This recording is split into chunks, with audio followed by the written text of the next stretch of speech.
Здравейте, Здравейте, хора! Ние с Бобито, пета част, ще храним животните на Бобито. Сега ще дадем на Пулкито, Гудито, Чкалета Мари. и Светло Петела, които малко не се виждат. А сега трябва да видим за яйце, но няма яйце. Сега ще видим при... Гудито! Каква аларма се включи?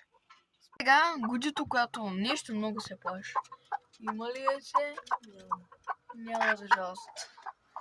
Последните пъти нещо много няма яйца. Пълкито, който дава да ни... Опа, лапна ми пръст, който дава да го бутаме. Така. И ще храним.